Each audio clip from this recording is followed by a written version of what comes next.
Metro Exodus is our new cover story. This is why I think Game Informer's cool. A lot of reasons, but one of them is, you're sitting in a meeting and suddenly it's like, okay, Metro Exodus looks like it's our next cover here.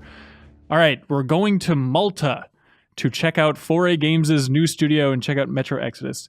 JV, what was it like to travel to Malta to see this game? Malta was very strange. And beautiful. We got off there and we were wandering around. When we actually dropped off all of our stuff at the hotel and were wandering around, I kept going, this looks like Karnaka from Dishonored 2. Yeah. And that never stopped. Every single street I turned, I was like, wow, this just feels like sort of that fantasy setting. It's kind of an incredible old city. It's beautiful. It helped out partly because they also filmed some King's Landing stuff there from Game of Thrones. So it's a weird Karnaka from Dishonored 2, King's Landing, and then they're developing this dark Metro game in the halls. Yeah, you wonder, we were joking before we went. It was like, is Metro Exodus going to have a nice beach scene or something? Is this going to change their perspective being in this gorgeous city that's in the Mediterranean? And maybe it did a little bit. I mean, they are finally leaving the Metro, leaving Moscow behind for the third Metro game.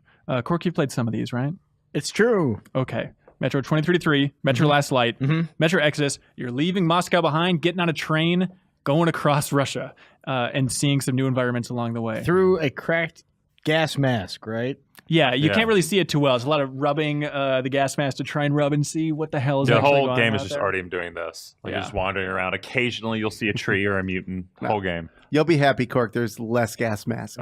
Less and less as you go along. But there there's also still is some. There's a lot. Yeah. And it can still get cracked, and now you can put duct tape over the cracks, and it's obstructed. It is the most redneck solution too. I loved it when they showed us that. Yeah, it's wild. So, Bertz, what was the demo? What all did we see out there? So, we saw the E3 demo, which I think wowed a lot of people. You know, Metro's never been given that big stage.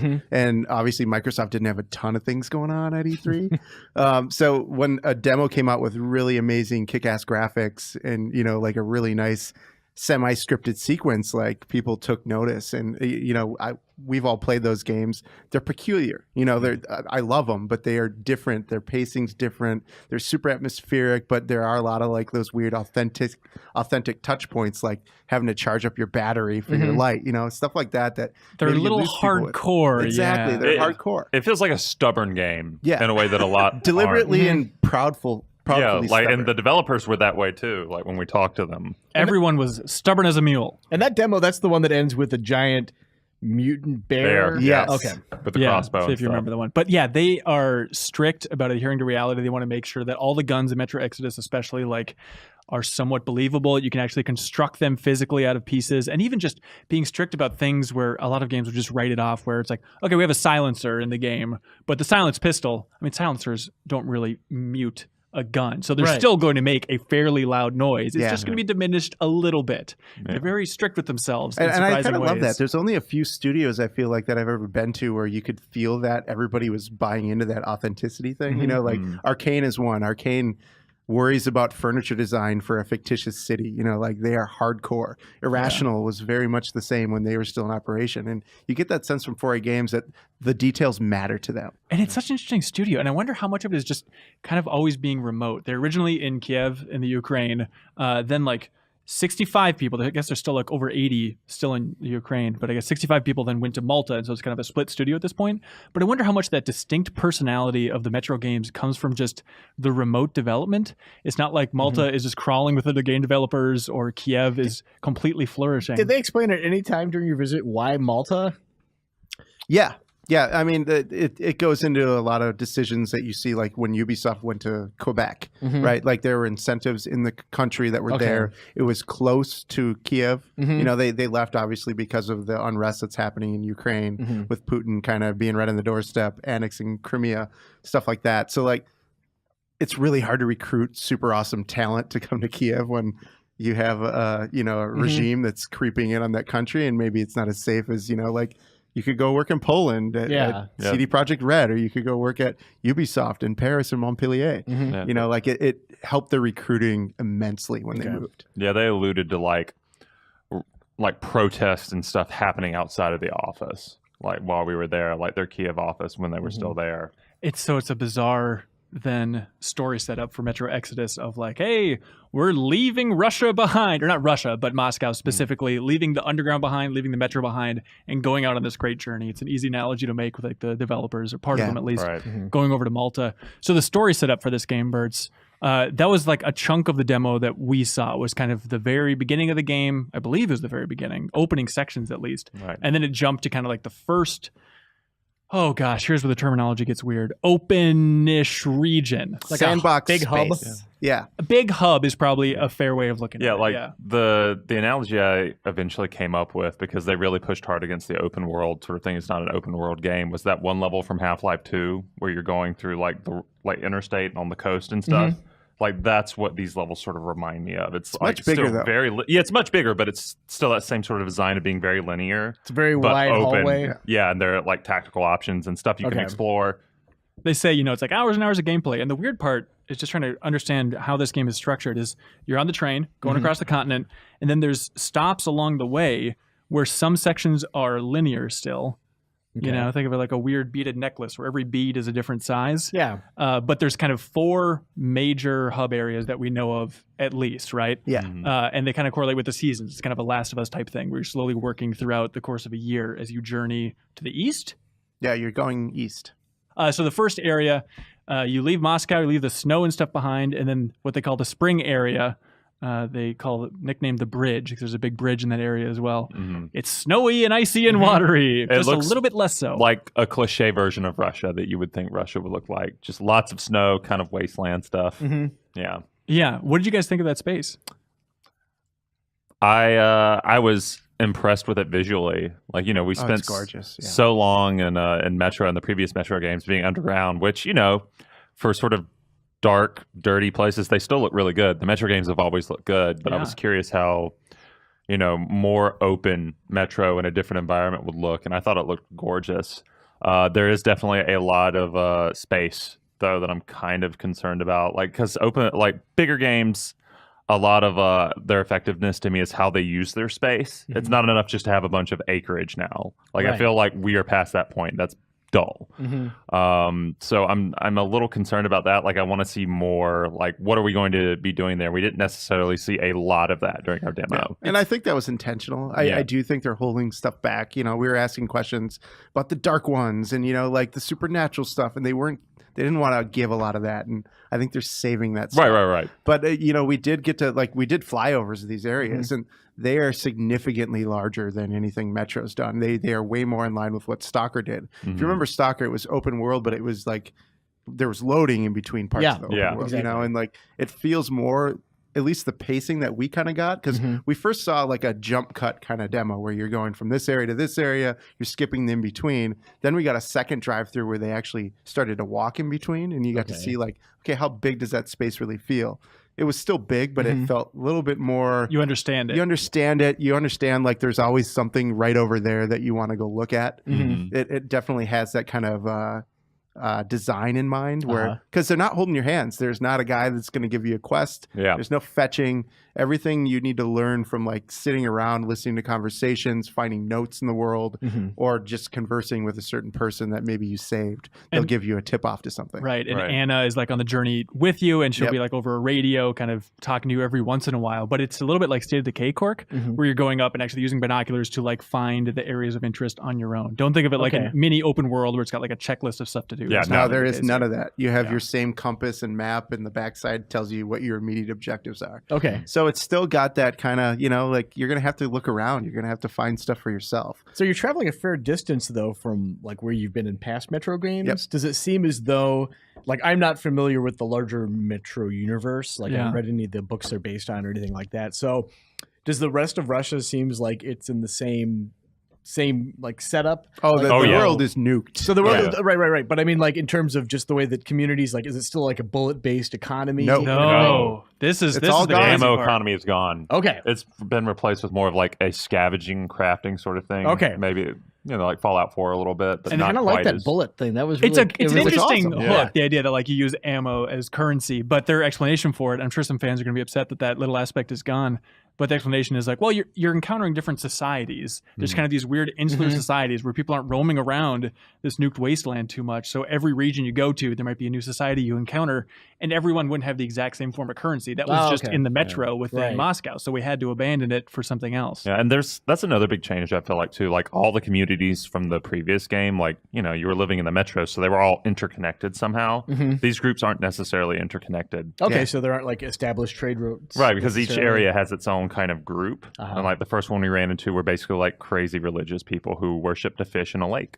And then they really believe that technology is the reason that, you know, the nuclear explosion happened and they're in this fallout state. So anybody who walks around with like a flashlight is deemed a heretic. Oh, good. And then you come in just guns blazing, lights blasting all over the place. Well, and it's your choice, you know. But that's the thing. Like, you remember the previous Metro games had moral consequence that you'd see at the very end of the game. Yeah. Because you're working in discrete areas with these factions, you're going to see the payoff of your choices, you know, in those little areas. I think you're going to see them play out more over the course of the game. And they said that like they're tracking a lot of stuff or some stuff, and then it'll pay off in a different way at the end. And they're not revealing like in a simple Paragon or Renegade, like, hey, you're following this path, you're following this path. It's like they want to keep it under the hood. Yeah. But the game is paying attention to how you're playing. I think what the creative director said was, you'll get what you'll deserve. You will get what you deserve. That was the best line of the whole trip. I was like, yes, that is awesome. You know, like, so like the world has been nuked. It seems like because they're going on this adventure by train, right? Yeah. Rip the Aurora. That seems like a weird idea. Like, are the railways fairly intact above ground? Like, seems that way. I'd imagine it's going to be a lot of stuff. Like we saw fly-throughs of other areas, which we can get to in a bit. But that first area we just saw, like, oh, the bridge is up or down. Yeah, it's a lift bridge that's elevated, and you need to go figure out what's going on in that area. And so I'd imagine it's going to be a lot of the reasons why you're stopping the Aurora along the way. Is like, there's a tree in the tracks. All right, here's a level. You know, I don't know, but I'd imagine that makes an easy structure like that. Yeah, not, 15 miles of track are ruined, game over. No, I don't think you'll be harvesting resources to rebuild a track. It's basically the Wallace and Gromit scene where you're laying down tracks in front of you as you go along. I can get behind that. I mean, it's a weird structure for a game, and this is a very dumb, heady question, but, you know, like, you know, you play a game, just one game. Yep. It gets harder, more intense. So it's a weird structure that I can't wrap my mind around with this game where you're leaving the super effed up Moscow. And in theory, as we're seeing, kind of prettier and prettier locations as you move away. Yeah. And so just structuring that game for like, the game has to get harder, so there's scarier, weirder, harder enemies in these prettier and prettier locations as you get away. Well, I mean, we saw the desert, right? And there was definitely a Mad Max vibe there. Like, they're very conscious of it. They're trying to make it not too Mad Maxy, but there was a giant human head that was built out of sheet metal with like flames bursting out of its eyes. Like you couldn't escape the Mad Max. That's kind not of a bad there. direction to go. No, not at all. But like all the characters in there look like kind of desert savages.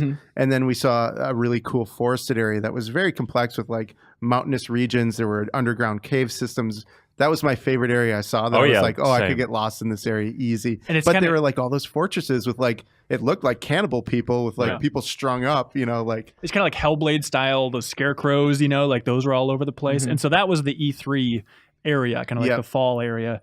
But we should dwell on this a little bit more. The fact that there's a desert in a Metro game is really bizarre. So that's going to be the summer area. And you were on that Mad Max trip, Cork. It's fascinating to see it, and they are very aware of it, and they're going to try and differentiate it quite a bit from what we saw, maybe even. But there's stuff where it's like they have huge ships, like ocean-going ships that like crash in the desert, which is a cool look. Also, vehicle sections. You can drive a car around there. Yeah. Oh, cool. Yeah, that's going to be pretty different. So I'm curious to see how Metro fans react to some pretty big changes they're making along the way. But, you know, Prof had that line. He's like, everybody kept asking more freedom, more freedom, more freedom. Here you go, take it. You know, like they're definitely giving you that, but in a way that still preserves what Metro was. Right, which is interesting to think of, like how, you know, there's so many games where it's like, okay, this is the open world, go explore. And so what is the value in having, you know, a bunch of different levels, but kind of 4, in theory, large hubs along the way? Like, is that variety, you think, going to come across to players, Cork? Do they appreciate, instead of one large, expansive world, having, the variety of 4 smaller but different worlds? I think I like that, because then it lets them do things that are like drastic changes from areas without having to worry about how's this desert going to bleed into the snow? Right, Like, right. someone's going to eventually come across that border and it might look really weird. So they can kind of do a 4 hours later. Don't pay attention to this. Yeah, I think it's like, how do you project a world? Because for me, you made The Last of Us comparison earlier, and I think The Last of Us does a great job of conveying a world state without being an open world. Like, it does a better job of conveying a world state than most open world games do. Right. Because it just gets so much across with the variety of settings. Like, even though you are basically, it is a very linear, you're proceeding along, hey, a train track, instead of like just wandering around like these huge spaces. And also, if you're taking people with you, I think just in terms of the story, that has a lot of potential, because it's like a road trip movie or story, there's always people having like shared reflections and experiences. And I think that's where like something like, we'll go back to The Last of Us, shines, because they're able to kind of look back on their journey together. Whereas in previous Metro games, like, you're a guy who's running out and you come back and it's like, this guy's always going to be at the store. Yeah. And he can ask how things were, but you guys don't have that conversation about, oh my God, I'm surprised we got past that bear.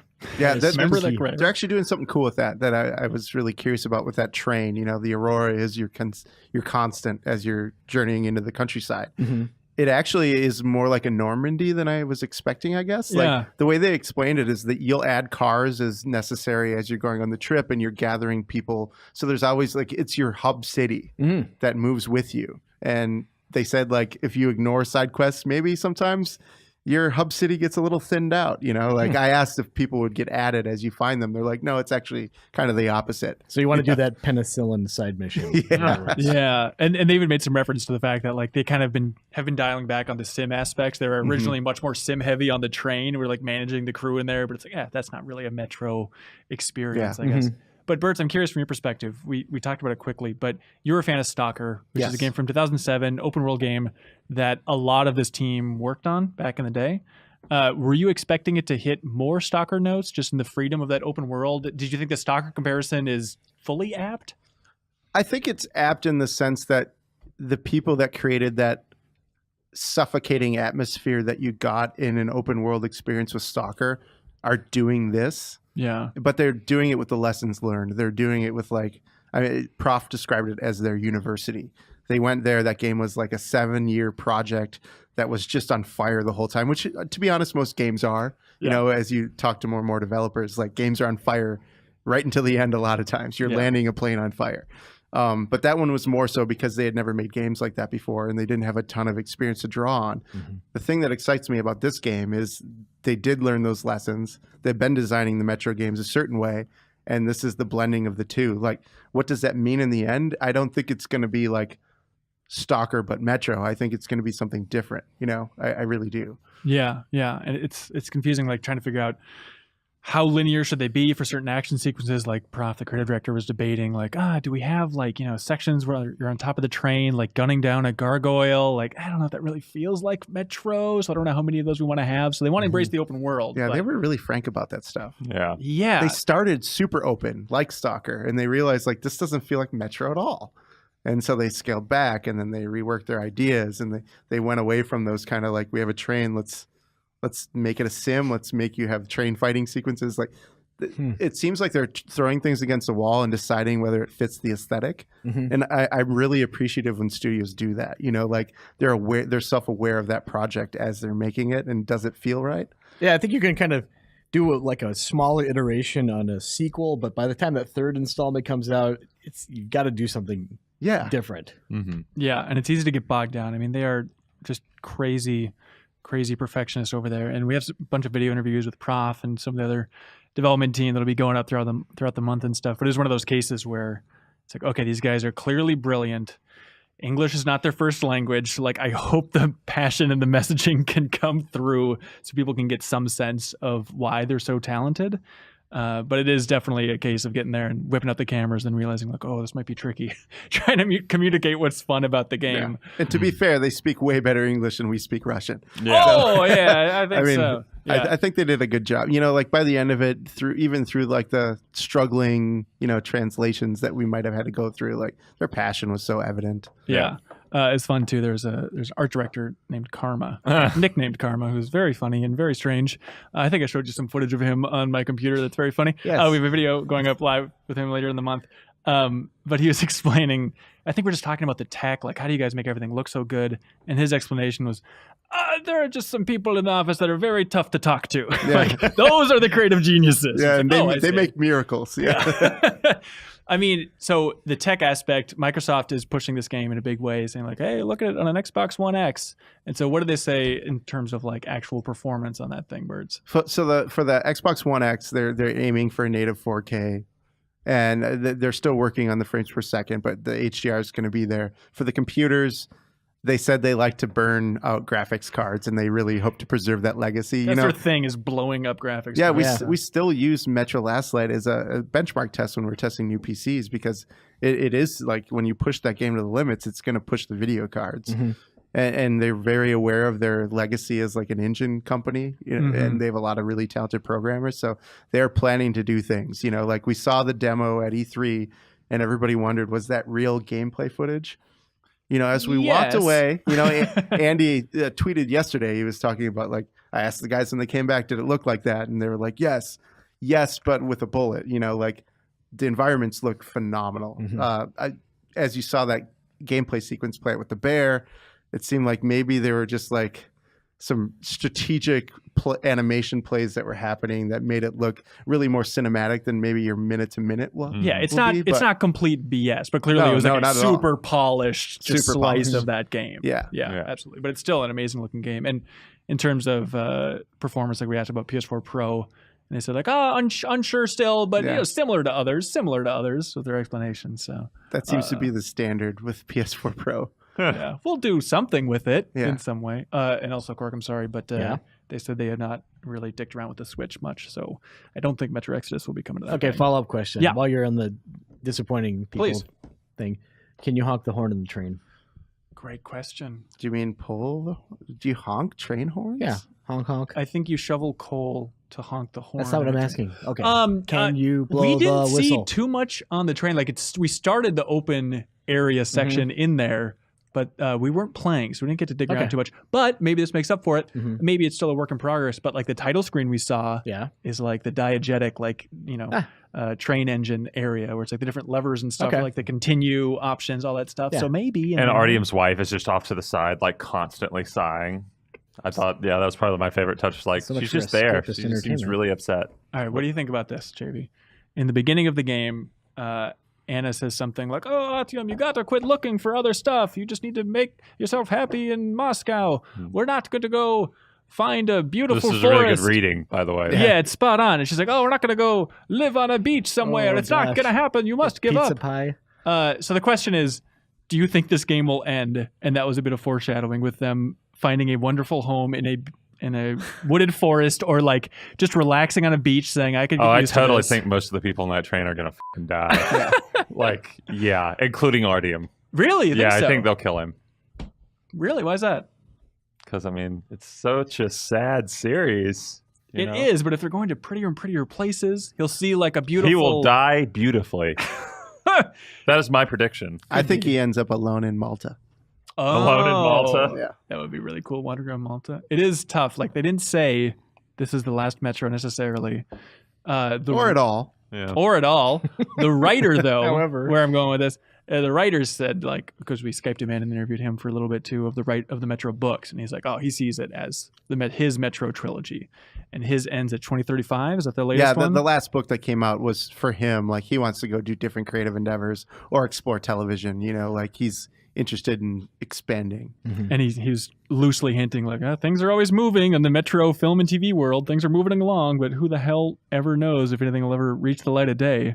But it was fun to talk to him and try and get a sense of what that communication's like and how much he's sending in a rough outline. And it seemed like the idea to leave Moscow was coming from 4A.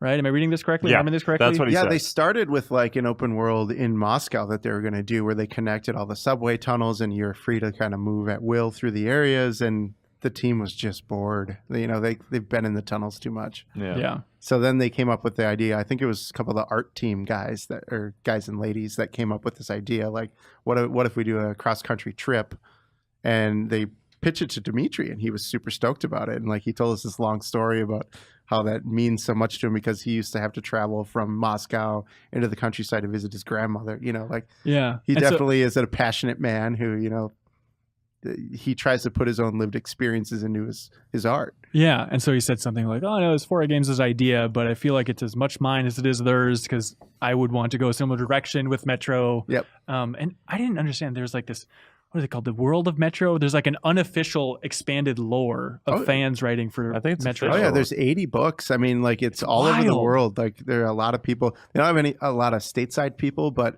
Italian, Brazil, Spain. You know, all those places like. They've allowed, I mean, they're novelists. They're not necessarily all fanfic, but like they're published books, but that take place throughout the world in the Metro universe. Yeah, it's a confusing thing. But hey, all month long, GameInformer.com/Metro Exodus. Check it out. If you want to see, you know, how big those areas are, we have a video going up on Friday, tomorrow, if you're listening to this on Thursday. That kind of shows off literally the fly through that we saw as well. So you can get some rough idea of how big this thing is. JV, you excited for anything coming up throughout the month? You mean Metro-wise? Yeah, what's the best feature you're going to write, dude? God, no, you just threw me off. I thought we were changing topics completely.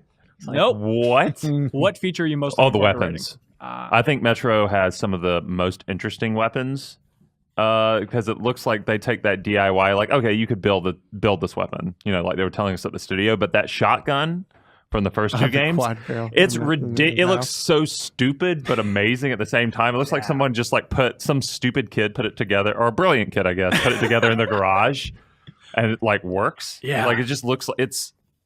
I really want to. I'm excited for people to see that our weapons feature on it. Yeah, and the shotgun in Last Light alone was so awesome. People really go flying in that game. So yeah, it really gets the power, the idea of the shotgun. You know, that it's just this explosion of death. Yeah. There we go. Metro Exodus, Jeff Cork. Thanks, buddy. Thank you so much for watching this excerpt from the Game Informer Show podcast. You can subscribe to the audio version and listen to new episodes airing every Thursday. We cover big games on the horizon, games that we've just reviewed. We have long-form developer interviews, a lot of fun stuff. So check it out every Thursday.